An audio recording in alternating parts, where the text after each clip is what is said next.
नमस्कार। आज हम पढ़ेंगे बसंत हिंदी से पाठ 5 मिठाई वाला। मिठाई वाला पाठ के लेखक हैं भगवती प्रसाद वाजपेयी। भगवती प्रसाद वाजपेयी ने मिठाई वाला पाठ के अंतर्गत एक मिठाई वाले के बारे में बताया है और मिठाई वाला किस प्रकार से बच्चों के खिलौने बेचता है, क्या क्या उसके जीवन में हुआ है, वह क्यों बच्चों के खिलौने बेचता है और क्यों कम दामों में बेचता है, जैसी सारी बातें लेखक ने इस पाठ के अंतर्गत बताई है। तो आइए पढ़ते हैं मिठाई वाला पाठ और देखते हैं कि लेखक मिठाई वाले के बारे में क्या क्या बता रहे हैं। बहुत ही मीठे स्वरों के साथ वह गलियों में घूमता हुआ कहता, बच्चों को बहलाने वाला मिठाई वाला।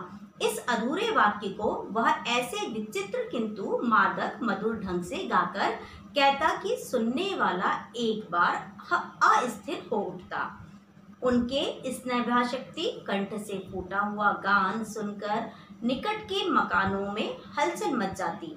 छोटे छोटे बच्चों को अपनी गोद में लिए युवतियां चीकों को उठाकर छज्जों के नीचे झांकने लगती। गलियों और उनके अंतर्व्यापी छोटे छोटे उद्यानों में खेलते और इठलाते हुए बच्चों का झुंड उसे घेर लेता और तब वह खिलौने वाला वहीं बैठकर खिलौने की पेटी खोल देता। बच्चे खिलौने देखकर पुलकित हो उठते। वे पैसे लाकर खिलौने का मोल भाव करने लगते। पूछते, इसका दाम क्या है? ओल इचका। खिलौने वाला बच्चों को देखता और उनकी नन्ही नन्ही उंगलियों से पैसे ले लेता और बच्चों को उनकी इच्छा के अनुसार खिलौने दे देता। खिलौना लेकर फिर बच्चे उछलने कूदने लगते और तब फिर खिलौने वाला उसी प्रकार गाकर कहता, बच्चों को बहलाने वाला खिलौने वाला। सागर के हिलोरों की भांति उसका यह मादक गान गली भर के मकानों में इस ओर से उस ओर तक लहराता हुआ गूंजता और खिलौने वाला आगे बढ़ा जाता। राय विजय बहादुर के बच्चे भी एक दिन खिलौने लेकर घर आए। वे दो बच्चे थे, चुन्नू और मुन्नू।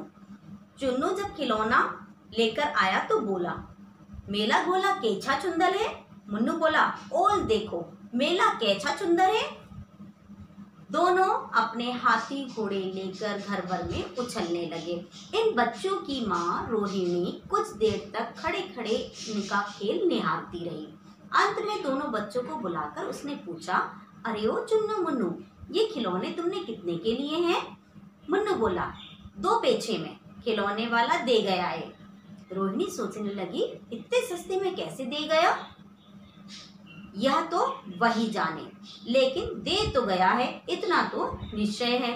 एक जरा सी बात ठहरी। रोहिणी अपने काम में लग गई।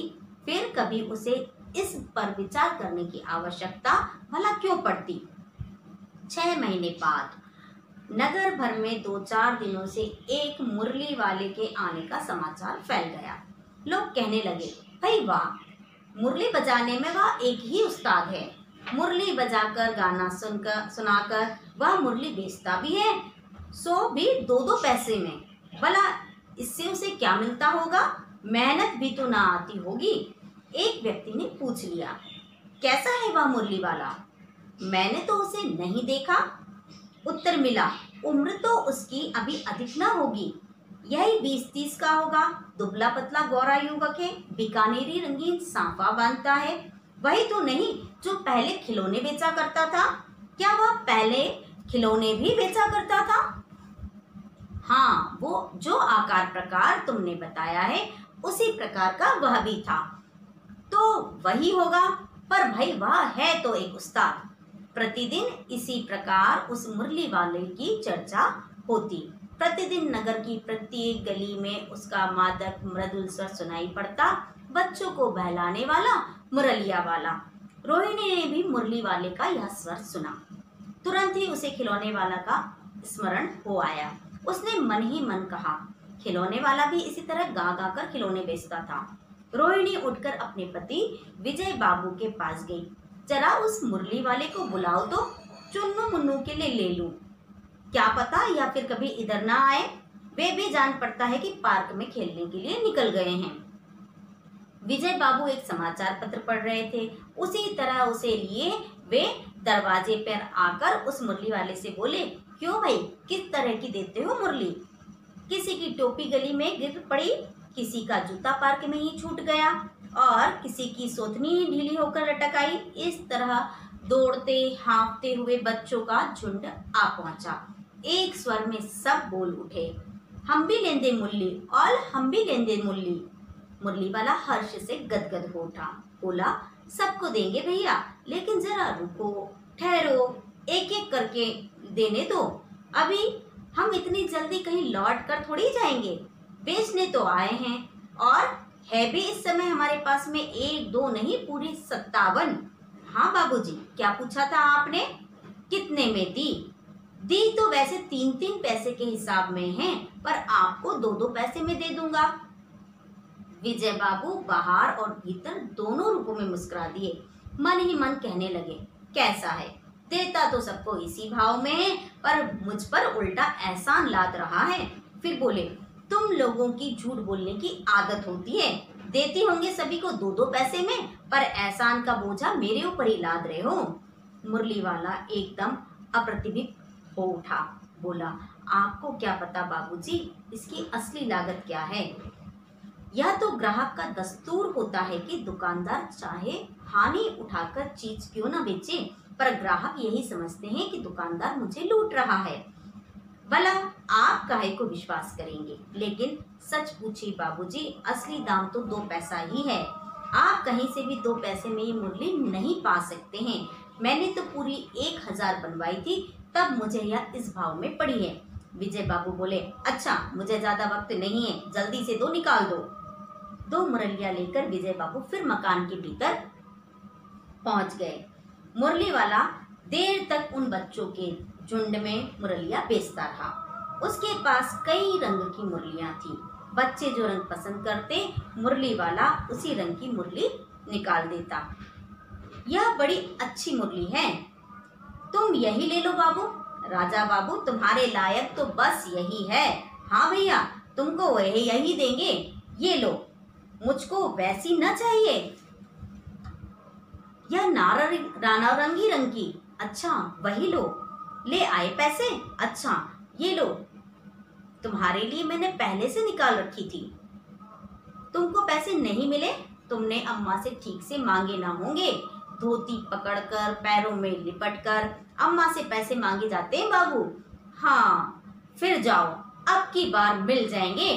दुअन्नी है तो क्या हुआ, ये लो पैसे वापस लो। ठीक हो गया ना हिसाब, मिल गए ना पैसे।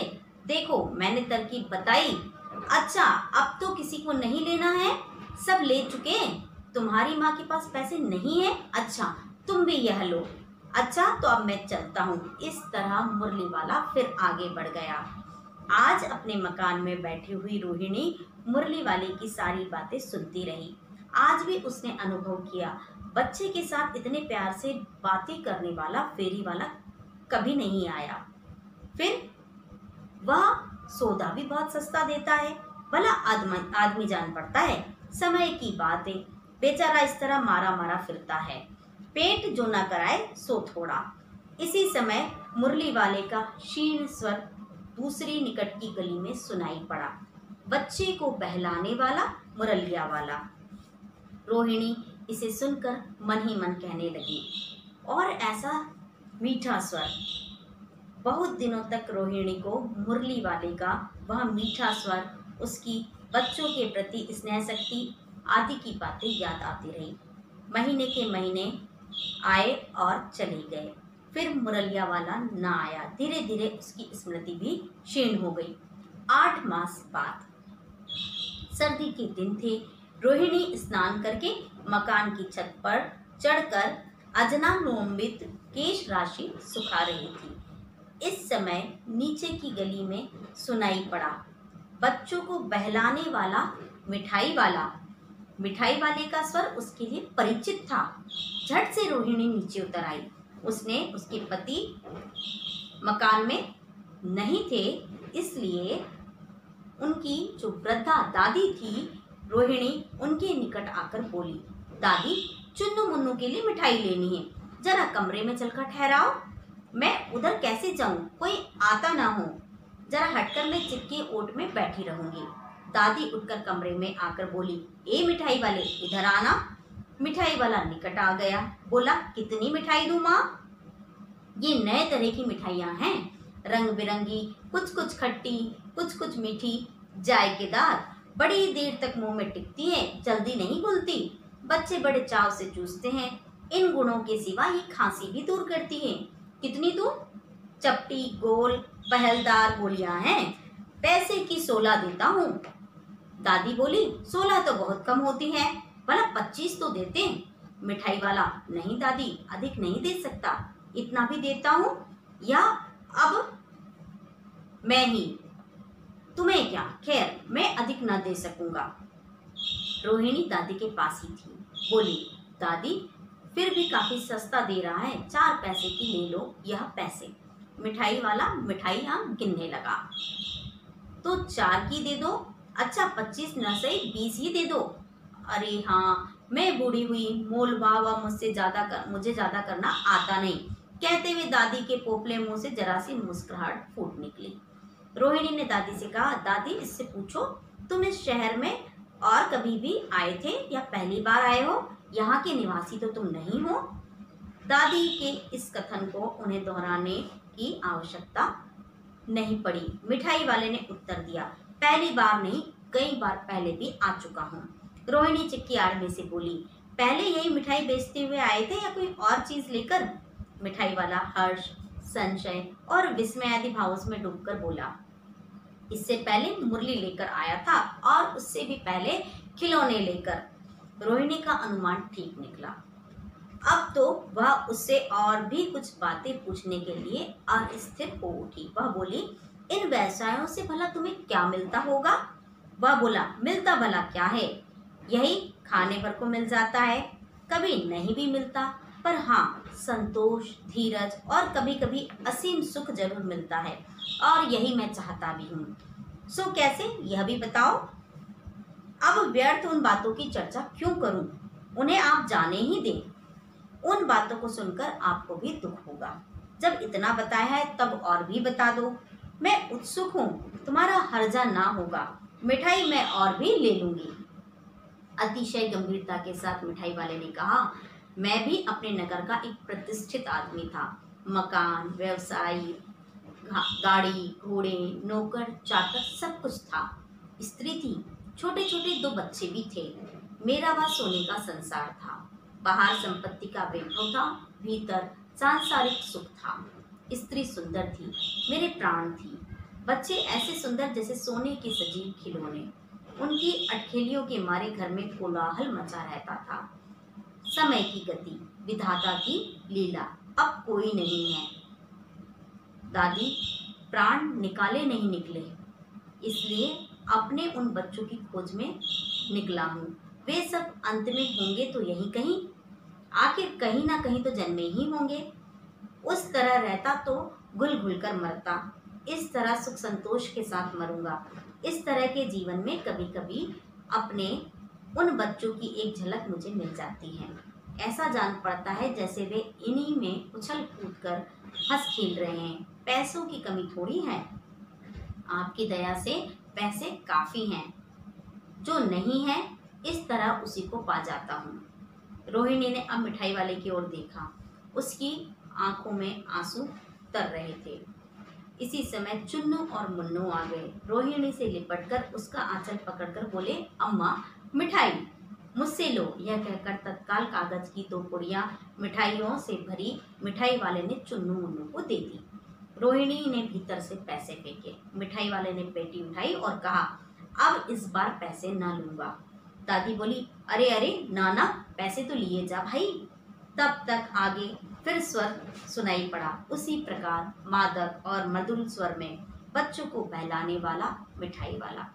इस पाठ के अंतर्गत आपने देखा कि किस प्रकार से एक कथा मिठाई वाले की लेखक बता रहा है। यह जो खिलौने वाला है, यह रंग बिरंगी मुरलियाँ, रंग, अनेक विभिन्न प्रकार के खिलौने और मिठाई इत्यादि विभिन्न प्रकार की जो सामग्रियाँ हैं वह बेचने के लिए हमेशा आता रहता है। इसका स्वर बहुत अधिक मीठा है, बहुत मीठे स्वर में यह गाता है। रोहिणी नाम की एक स्त्री है, उसके 2 बच्चे हैं, चुन्नू और मुन्नू। वह अक्सर इस खिलौने वाले से खिलौने और वह जो अन्य वस्तु बेचने के लिए आता है उन सब वस्तुओं को खरीदते हैं। जिस गली में यह जाता है, इसके मृदुल स्वर को सुनकर विभिन्न प्रकार से बच्चे अटखेलियाँ करते हुए इसके पास में पहुंच जाते हैं और अपनी मनपसंद वस्तुएं खरीदते हैं। मिठाई वाला बड़े प्रेम से इन बच्चों को जो भी सामान वह लाता है, खिलौने लाता है तो खिलौने, मिठाई लाता है तो मिठाई बड़े प्रेम से बेचता है, बच्चों को उनकी मनपसंद वस्तु को देता है। जिन बच्चों के पास में पैसे नहीं होते हैं वह उन बच्चों को बिना पैसे लिए भी वस्तुओं को देता है। जो बच्चे माता से पैसे लाने में सफल नहीं हो पाते हैं उन बच्चों को वह तरकीब भी बताता है कि कैसे मम्मी से जाकर अपने पैसे मांगना है और लेकर आना है और अपनी मनपसंद वस्तु खरीदना है। लेकिन जिस प्रकार से वह उन वस्तुओं को बेचता है और अतिशय प्रेम के साथ में बच्चों के साथ में रहकर उनकी मनपसंद वस्तुओं को देकर संतुष्ट होता है, यह बात रोहिणी को आकर्षित करती है और वह जानना चाहती है कि खिलौने वाला इतने कम दामों में क्यों इन सब वस्तुओं को बेचता है, उसका स्वर भी कितना मीठा है। तो पहले तो जब वह 1-2 बार आया तो रोहिणी का ध्यान जरूर इस ओर आकर्षित हुआ, लेकिन वह कारण नहीं जानना चाहती थी। लेकिन जब उसने मुरली बेचने वाले इस व्यक्ति को बच्चों से बातें करते हुए सुना और उनकी विभिन्न प्रकार की मांगों को पूरी करते हुए सुना तो वह बहुत अधिक प्रभावित हुई और वह उत्सुक हुई कि वह इस बारे में जाने। लेकिन कुछ समय बाद में वह इस बात को भूल गई। 8 माह के बाद में जब यह व्यक्ति पुनः आया और इस बार वह मिठाई लेकर आया तो उसे जब यह स्वर सुनाई दिया तो वह पुनः प्रभावित हुई। उसने विचार किया कि मैं जो है अपने बच्चों के लिए मिठाई खरीदूंगी। अपनी दादी से कहकर उसने मिठाई वाले को घर के आंगन में बुलवाया, मिठाइयों का मोल भाव हुआ, मिठाइयाँ खरीदी जाने लगी। तब रोहिणी ने अपने मन में उत्पन्न सभी प्रश्नों को इस मिठाई वाले से पूछा।